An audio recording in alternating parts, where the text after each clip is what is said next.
Yan, hello! Magandang hapon sa inyo lahat mga kamag. At syempre sa ating mga kabatas at mga ka-UB. And welcome sa panibago nating video reaction. Ito na nga no guys. Ito pa lang si no.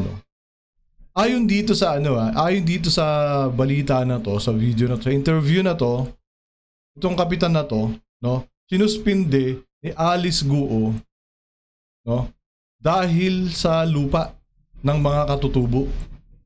So ibig sabihin ba nito si Alice Guo may pagka land grabber ba? Ha? Panoorin po natin to. Actually po yung pinaka-problema namin dito po, talamak po yung yung bentahan po ng lupa. Yun. Tapos po, yung po sir, yun po yung pag-aangkin ng lupa tapos ibebenta po ng mga ibang... Nako, parang walang iniwan yan dito sa amin ano. Nakarelate pala ako dito kasi ganyan din dito eh. No, kaya ang dami ditong mga kababayan ko na parang naargabyado nitong mga land grabber na to. Bibili ng mura tapos ibebenta ng mahal. 'Di ba? Ganun yung nangyayari dito. Kaya may mga yumaman dito na yung mga bata-bata ng mayor. Leader na katutubong dito.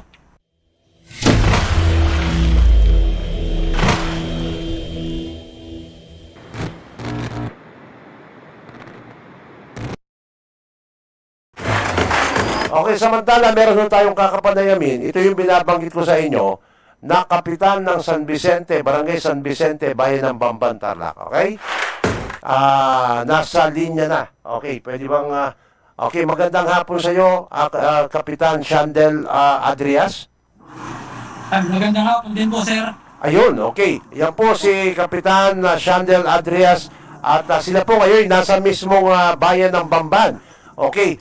Kap, kayo po ay suspendido dahil po sa Executive Order number 15 ng Mayora ng bayan ng Bamban, Tarlac. Bakit po kayo suspende?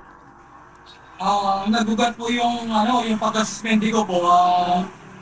Doon bumibili po sila ng lupa dito sa aming barangay na Opo. ating pong tinutulan. Opo. Ito bang lupang ito, yung hubang 30 hectare, Kap?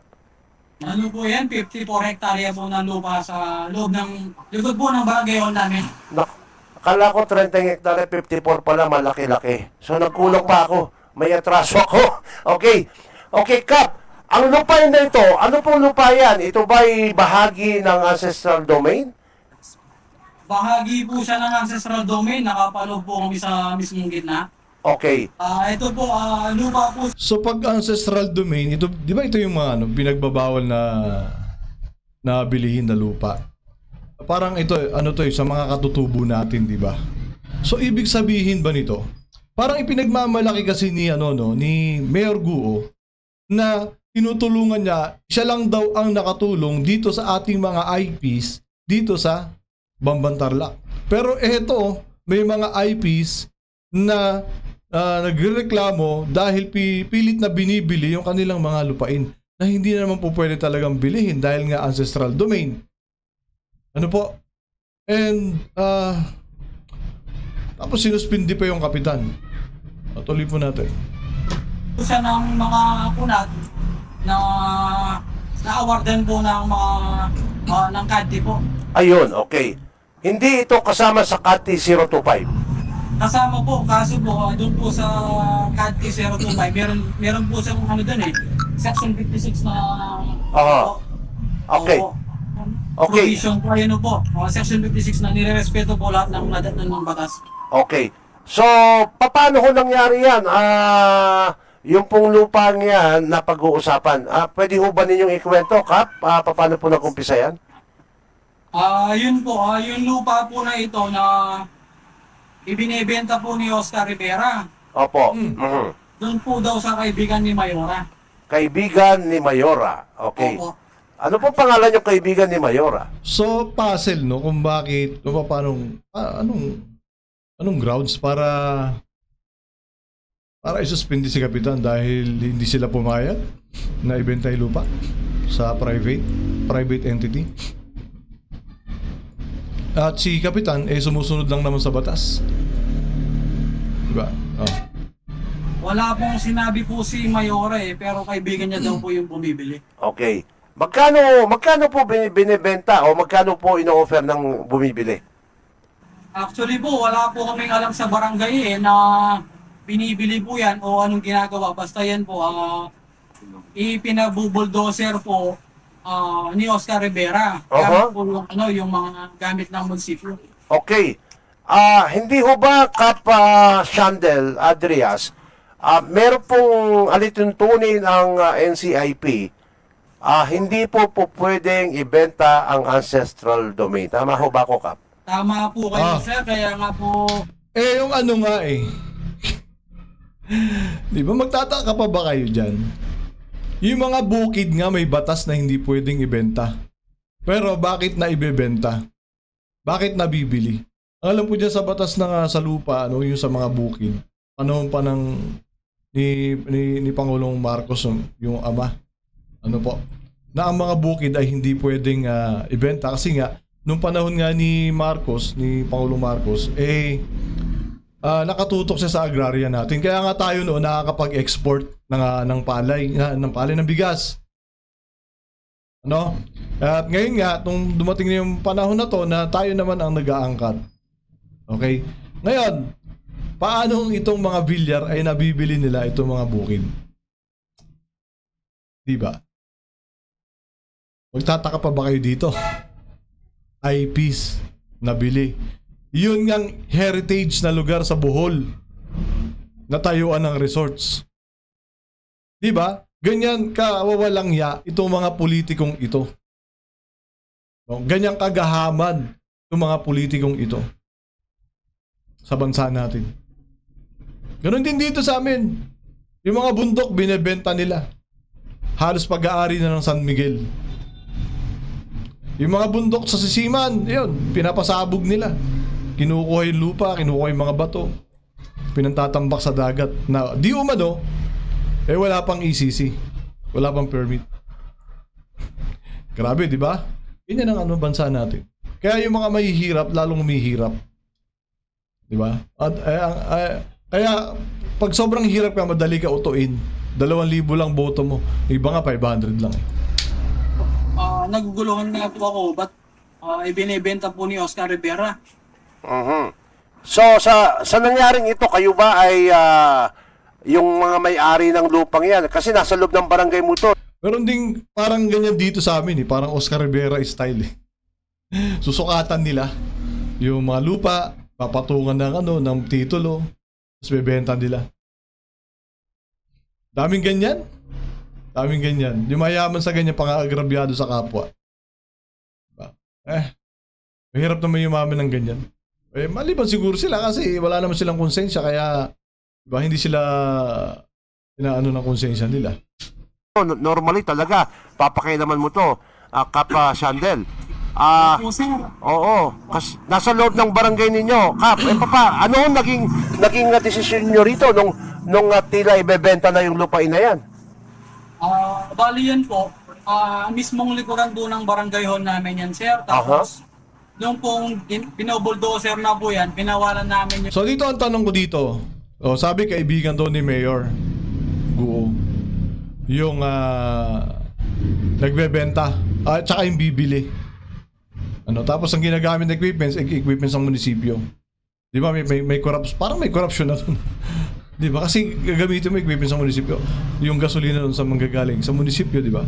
Corruption yan. Kung totoo. Ngayon, ganito. Wala bang pakialam si Alice Guo? Kasi bawal yan eh. Ibebenta mo yung ancestral domain, pag-aari na ating mga katutubo. Ibebenta mo. Hindi ba alam yan ni Alice Guo? O baka itatanggi na naman niya ito. Sinuspindi yung kapitan. Malamang itatanggi na naman ito. Sabihin niya, wala po akong alam dyan, Your Honor. Diba? Yung mga mga grupo po ni Oscar Rivera nakatutubo din po. Aha. Ngayon po, yun po, ipinagpatuloy po nila yung clearing po ng lupa. Oho. Ngayon po, kasama po namin yung mga tao na dating may-ari dyan. Dapat po na maibalik na yan sa mga tao dito sa amin. Ayun, okay, Kap. May nakapagsabi sa akin, yung aking, may mata kasi ko dyan sa Bamban. Yun daw mga equipment na ginagamit doon sa bulldozer, pagbubuldozer, pag-aari daw ng munisipyo, tama ba ako? Opo, kasi alam ko po, although yun po ay mga Ayan, napansin nila, di ba? Napansin ni Kuya. Hindi ko kilala. Ni Kuya radio broadcaster. Napansin niya. Kasi kung equipment ng munisipyo yan, imposibleng walang alam si Mayor Gu. Diba? And at the same time, may corruption dyan.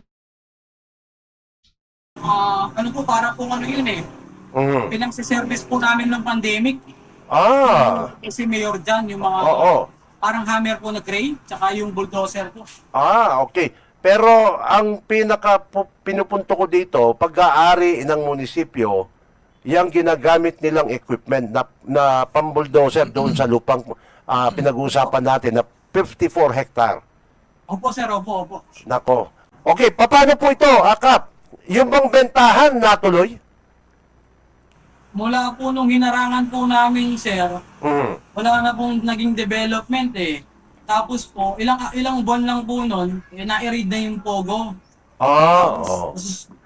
Nasuspended na rin po ako noon, kaya medyo wala na po akong alam. So anong grounds, bakit hindi ko maintindihan pa kung ano yung grounds para masuspindi siya eh. Kasi ang title ni boss, isang kapitan ng Barangay Bamban tinanggal sa pwesto ni Mayor Guo. Ni Mayor Guo. Hindi ko maano yung buong title eh. Okay. So yun, alamin natin.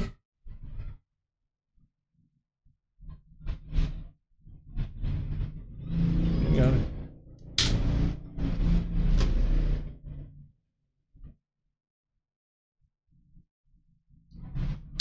Okay. Ang naman ng suspension mo, Kap, grave misconduct, ano ba yun? Ang dami pa eh. Ano po, malicious mischief. Malicious mischief. Apat po yata yun sir, o 5? Oo.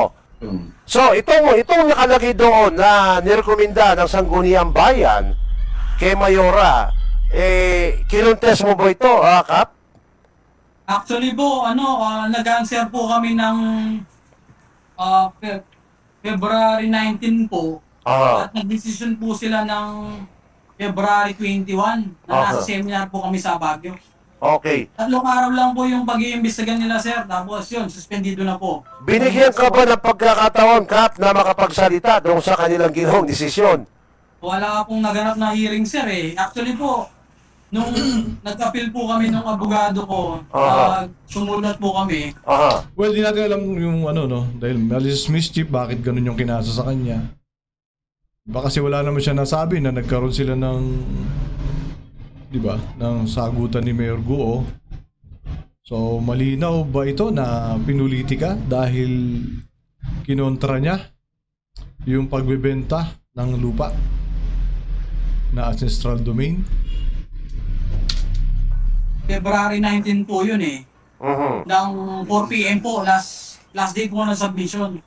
Nako. Ngayon po, kinabukasan lang po, parang may meeting po sila o special meeting po. The following day po, suspension na yung pinirmahan nila. Okay. Ang pagkakalam ko sa suspension na ganyan, ang DILG ang magpapa-implement. Meron silang special office for barangay kapitan. Opo. Ang dating nakaupo dyan, yung kaibigan ko, si Yusek Dino, na ngayon wala na. Alam ko, di ba? Yan ba ay dinala sa barangay affairs ng DILG?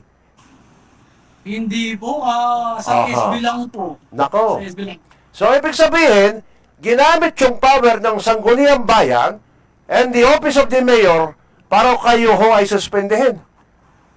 Parang ganun po. Okay. Ngayon, Kap, So sinasabi dito ni ni Kuya na walang karapatan na magsuspende ang mayor. Wala ba? Check nga natin. Check ko lang saglit kung meron dito sa Google.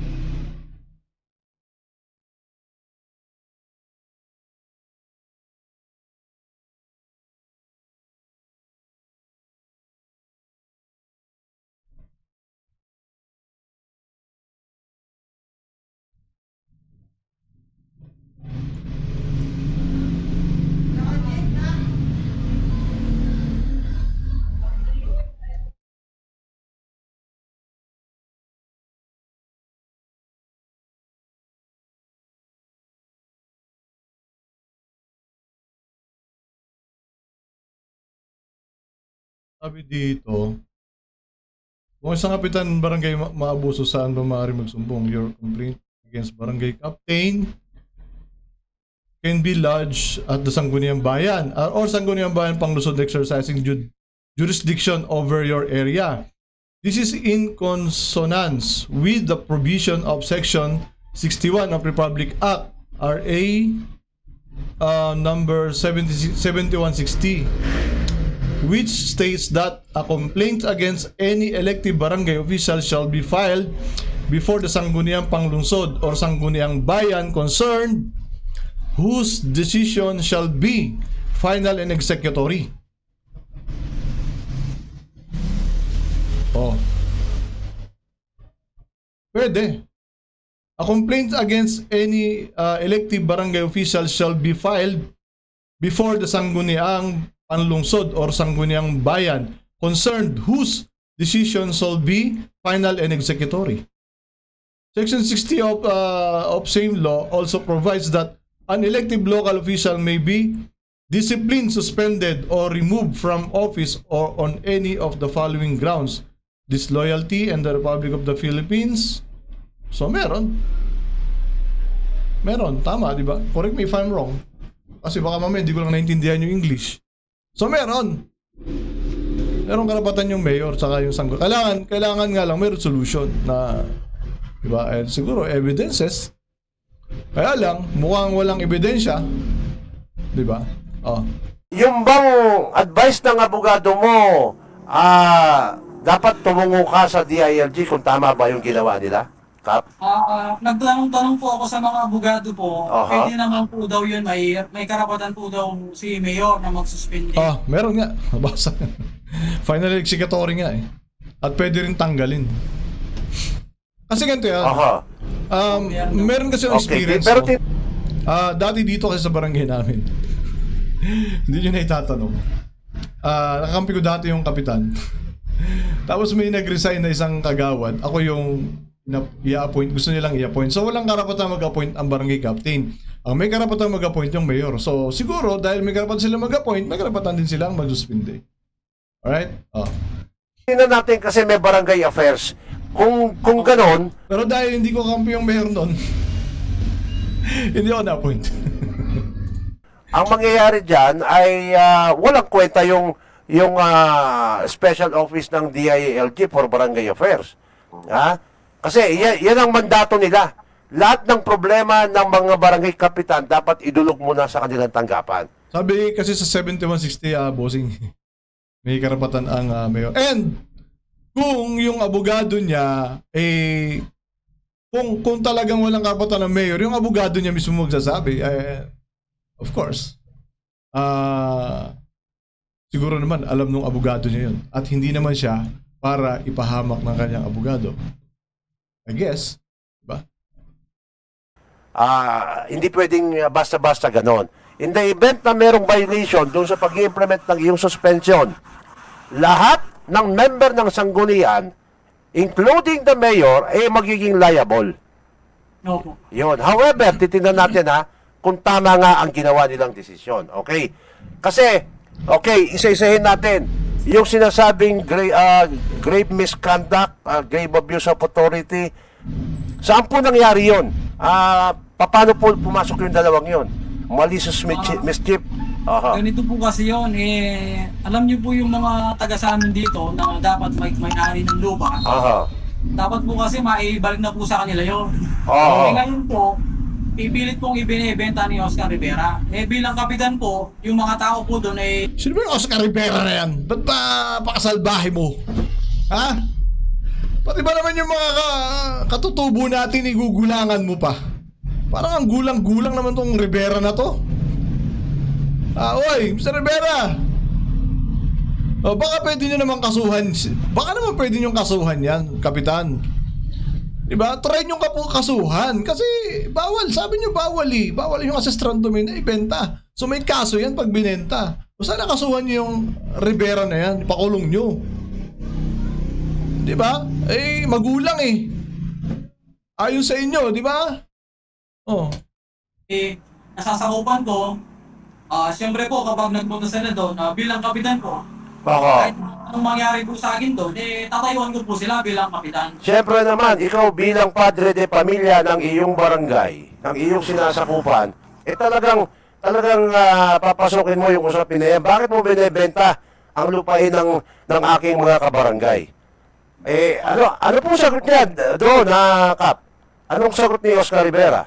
Ang sabi po nila, kina-claim na po daw nila yon. Ngayon daw po, may kausap po sila na kaibigan nga daw po ni Mayra. Nako, okay. Alamin natin yung kaibigan. Baka Mayor, wala kang alam dito ha. Equipments pa ng munisipyo ang ginagamit. Mayor Guo. Sa bagay, di mo naman mapanood. Ni Mayora. I think may pangalan na ako. Na sinasabing kaibigan ni Mayora doon sa 54 hectare. Akala ko 30 hectare lang. Nako, mag-aabono pa pala ako. So ang mangyayari ngayon, Kap, hanggang kailan po yung suspension ninyo? I understand, February po na-suspenda kayo. 180 days. March 4 po, sir. March 4. Oo. Start po. Bale, matatapos po. Mga ano po siguro. August o September po. Ayun, okay. Yung bang mga kasama mo sa likod, sila ba ang may-ari ng lupa?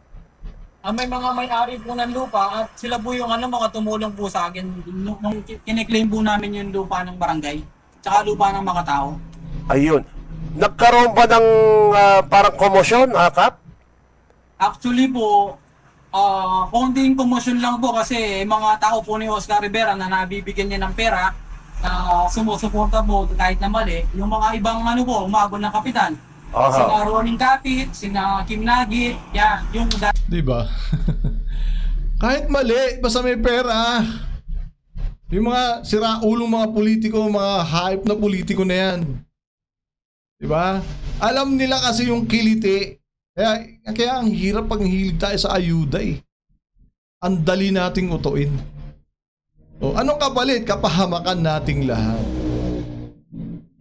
Diba? Kaya, huwag na po tayo masyadong dumipende sa ayuda.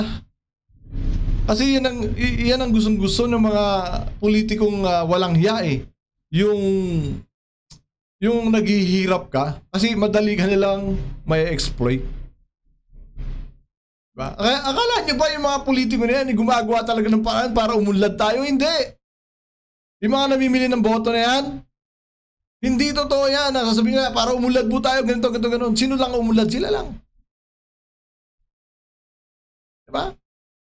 Natuloy. Danilo Adris po na tito ko. Dahil nabibigyan po ng pera, yun, medyo lumakas po yung loob ni Oscar Rivera na magipagtransaksyon. Ang suportahan po yung mga Okay. bibili ng lupa. Tama. Balita ko, 3 palapag yung bahay ni Oscar Rivera.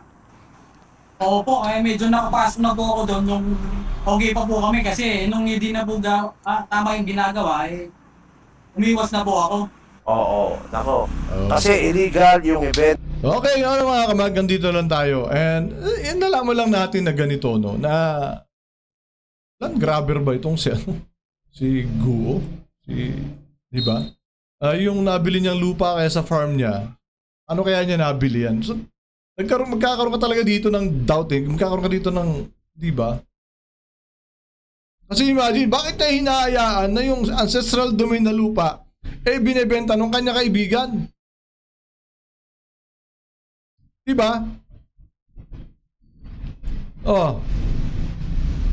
Sabihin na rin yung Mayor Guo, Your Honor, hindi ko po alam. Wala po ko alam dyan. Ay, nako. So, yun lang naman mga kay-MUJ, no? Eh, kawawa naman tong ating mga kababayan dito sa Bamban, ano? Akala ng iba, no? Umuunlad daw sila. Siguro yung mga nakakatikim ng ng pag-unlad, yung mga kaalyado, diba? Yung mga pumapayag lang sa kahit na anong illegal, baka yun yung nagsasabing umunlad sila. Ano? Yung mga nakakatanggap ng ayuda, kasi pag nakakatanggap ng ayuda, sabihin, okay itong okay itong politiko natin, okay itong mayor natin, okay itong governor natin, namimigay ng ayuda. Ayuda lang. Pero tingnan niyo yung buhay niyo, hanggang ngayon mahirap pa rin kayo. Diba kasi, instead na dapat ayudang ibigay, trabaho dapat. Diba? So, yan. Siyempre, mga kamag, no? Huwag natin kalilimutan na minsan lang tayo mabubuhay sa mundo. Gamitin natin sa tama at sa mabuti. Maraming salamat po.